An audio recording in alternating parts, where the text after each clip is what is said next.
148 personnes tuées par la route, plus de 1500 blessés pour 1783 cas d'accidents enregistrés en un mois au Burkina Faso selon le point de l'Office national de la sécurité routière ONASER. Ce bilan mensuel des accidents de la route qui concerne la date du 25 avril au 25 mai 2026 a été donné par l'ONASER. Plus de précisions dans ce journal.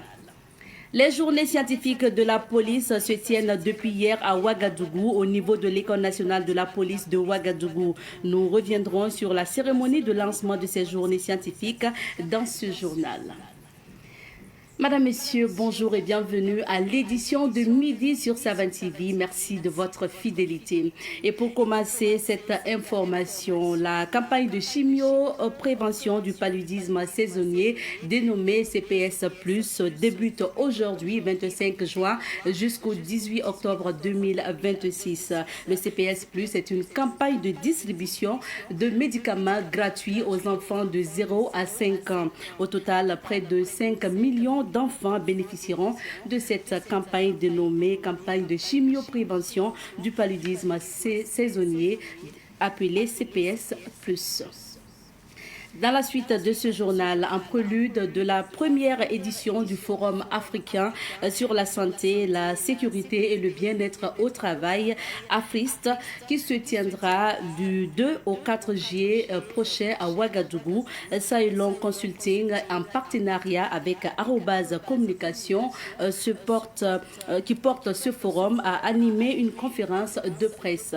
Plus de 300 participants sont donc attendus à Ouagadougou pour cette édition de ce forum. Plus de précisions avec Pakisba Mariam Ouedragou. Des experts, des acteurs institutionnels, des entreprises et des partenaires engagés dans la promotion de la santé et de la sécurité au travail en Afrique se donnent rendez-vous du 2 au 4 juillet à Ouagadougou à l'occasion de la première édition du Forum africain sur la santé, la sécurité et du bien-être au travail, AFRIST. Un forum pour prendre à bras le corps les conditions de travail des travailleurs.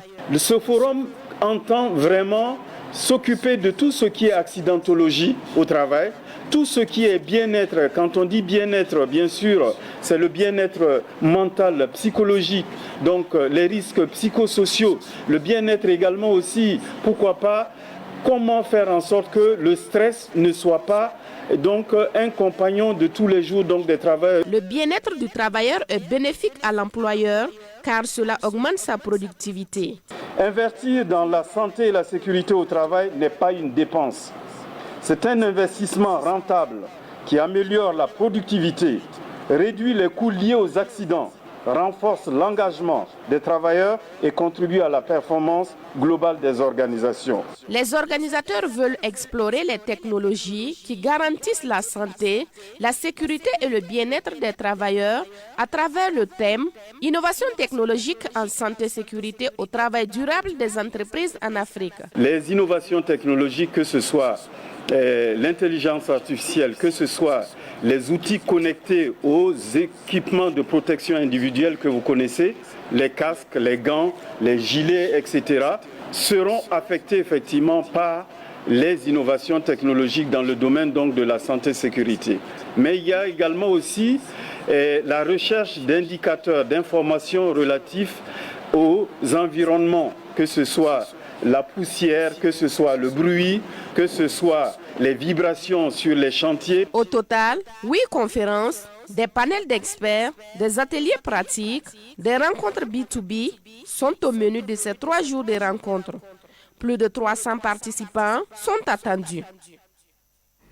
Et nous parlons à présent de la police nationale. C'est sous ce thème science, innovation et souveraineté technologique, quel levier pour une police moderne et plus efficace que se tient la première édition des journées scientifiques de la police nationale. Ces journées scientifiques ont ouvert leurs portes, c'était hier mercredi à l'école nationale de la police de Ouagadougou en présence de Jamila Pakis Sawadgo et Moumouni Nana. Cette initiative vise à créer un cadre d'échange entre les acteurs du secteur de la sécurité, les chercheurs et les universitaires autour des enjeux liés à la modernisation des services de police. À l'ouverture des travaux, le ministre en charge de la sécurité a indiqué que ces journées ont été instituées pour favoriser la mutualisation des connaissances et des compétences entre les professionnels de la sécurité et le monde de la recherche. Aujourd'hui, nous avons procédé au lancement des premières journées scientifiques de la police nationale. Et comme je le disais, avant, les acteurs de la recherche, le monde universitaire et les acteurs de la sécurité ne faisaient pas forcément bon ménage. Les uns privilégiant la rigueur scientifique, méthodologique, les autres étaient plus pragmatiques avec l'urgence du terrain. Aujourd'hui, nous avons pu briser cette glace. Nous sommes dans une posture de mutualiser les intelligences et voir comment le monde de recherche peut appuyer la sécurité de par aussi leurs connaissances. Parrain de la cérémonie, le ministre de l'Enseignement supérieur, de la recherche scientifique et de l'innovation a souligné l'importance du rapprochement entre la recherche et les institutions de sécurité. Il est plus que temps que la science, à savoir les chercheurs, les enseignants-chercheurs et tous les autres acteurs puissent travailler main dans la main avec la sécurité pour relever les nouveaux défis du moment. Il n'est pas normal que le monde de la recherche travaille en vase clos et que celui de la sécurité également travaille en vase clos. Je tiens à rappeler que la science devant être au service de la nation, aucun maillon de la société ne devra être exclu de cette science. Et c'est pour cela que nous nous réjouissons chaque fois que nous avons la chance d'accueillir un élément des forces de sécurité ou des forces de défense. C'est une réelle opportunité pour nous de pouvoir inculquer en ces éléments tous les outils méthodologiques qu'il faudra pour une avancée réelle sur le terrain. Et je pense que ces journées scientifiques viennent aujourd'hui briser ces cloisons qui existaient jusque-là. Mais c'est en même temps une invite au monde de la recherche de comprendre que c'est bien de travailler dans les laboratoires, mais c'est encore plus utile de régler les défis existentiels des populations. Les participants prennent part à plusieurs communications et discussions portant notamment sur les apports de la science et de l'innovation dans l'amélioration de l'efficacité des missions de sécurité. Une exposition est également au menu de ces journées qui se tiennent jusqu'au 26 juin prochain.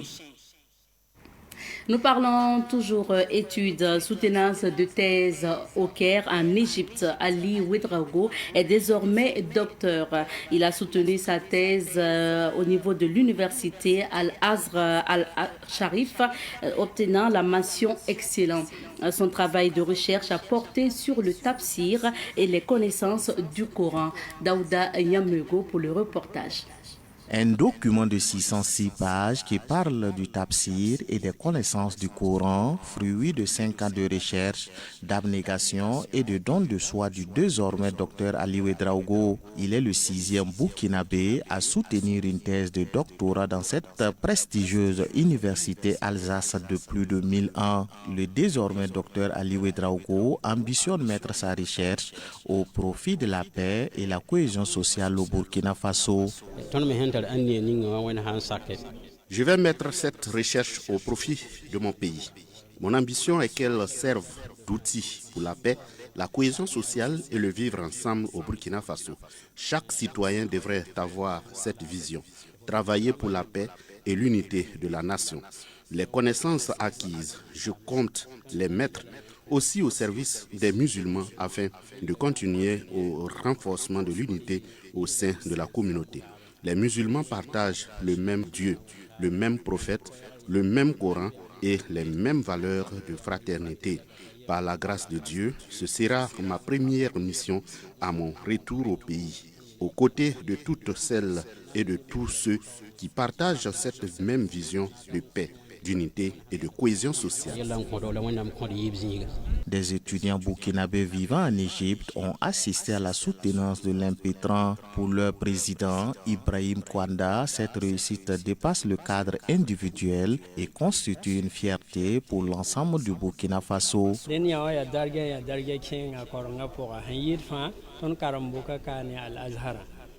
À travers ce succès, c'est tout le Burkina Faso qui gagne. La mention excellent est une bonne chose pour nous étudiants et pour l'université. C'est vraiment un succès collectif.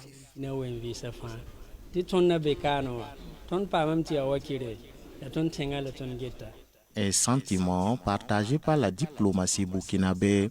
Le représentant de l'ambassadeur présent sur place a tenu à féliciter l'impétrant. Selon lui, ce travail de haute facture est un véritable honneur pour le pays des hommes intègres.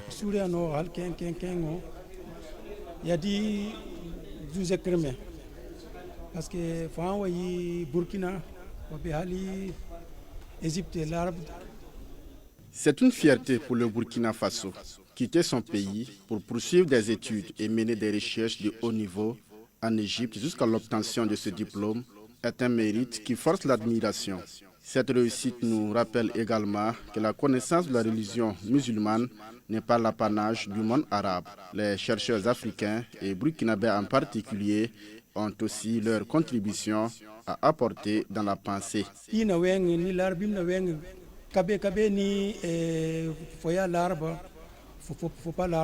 Le docteur Ali Ouedraogo est en Égypte depuis 2007. Il a étudié à Natchabouani dans la commune de Fadangourma, à Ramatoulaye, avant de s'envoler pour l'Égypte, d'où il revient avec un doctorat en poche.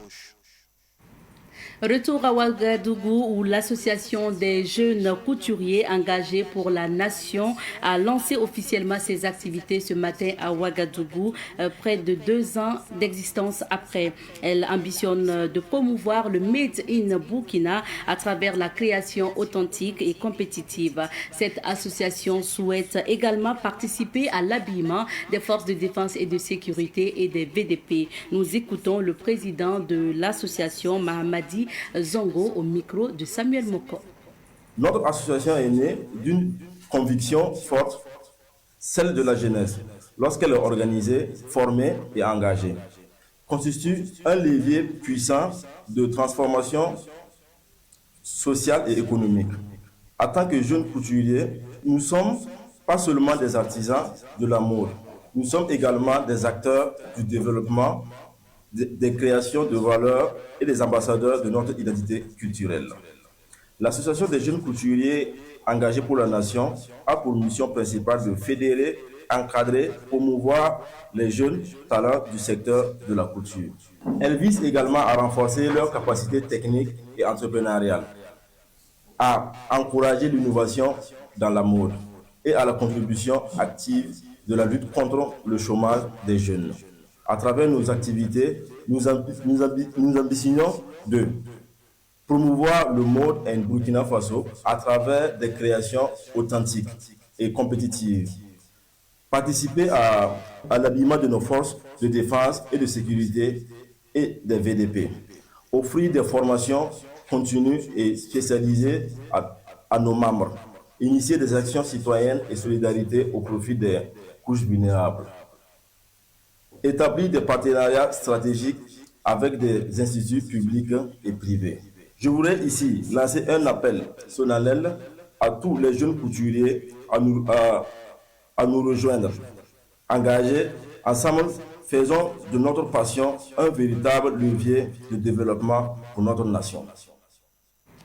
Nous partons à présent à Houndé où le bilan des inondations de Houndé dans la région du Guiriko s'est alourdi. Il est passé à 6 morts selon les témoins interrogés sur place. Hier, les sapeurs-pompiers avaient fait un bilan qui s'établissait à 5 morts et des dégâts matériels. Nous avons pu joindre pour vous Issa Dianda, commerçant à Houndé et volontaire de la Croix-Rouge Burkina. Nous l'écoutons. La situation à Houndé, je vais commencer à saluer les autorités qui ont fait l'effort, la population qui a fait l'effort pour que, en tout cas, tout ce qu'on a eu depuis hier, aujourd'hui, la population, en tout cas, dans la main, se sont mobilisés et puis, en tout cas, vraiment, ça va. D'hier, aujourd'hui, en tout cas, hier c'était 5 et puis aujourd'hui, on a enregistré une victime et puis ça fait 6.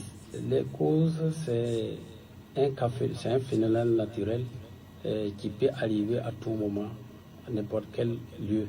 Donc c'est un cas que vraiment nous on a constaté en 98. Moi personnellement j'ai vu ça en 98, en 2004 et puis en cette année 2026, ça fait 3 fois que En tout cas, ce phénomène s'est produit à Yaoundé, mais malheureusement, nous n'avons pas eu la chance. Sinon, c'est un phénomène qui arrive partout dans le monde. Et c'est à Yaoundé, en tout cas, cette fois-ci, nous n'avons pas eu la chance et que ça donnait des dégâts matériels et humains. La solution, c'est de la sensibilisation. Des accidents de la route entre le 25 avril et le 25 mai 2026. En un mois, le Burkina Faso enregistre 1783 cas d'accidents de la circulation. Ces accidents ont causé la mort de 148 personnes et fait un peu plus de 1500 blessés selon les données de l'ONASER.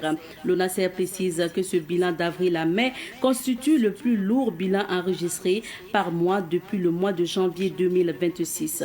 Parmi les principales causes des accidents de la circulation figurent l'excès de vitesse, l'imprudence, l'inattention et le non-port de casque.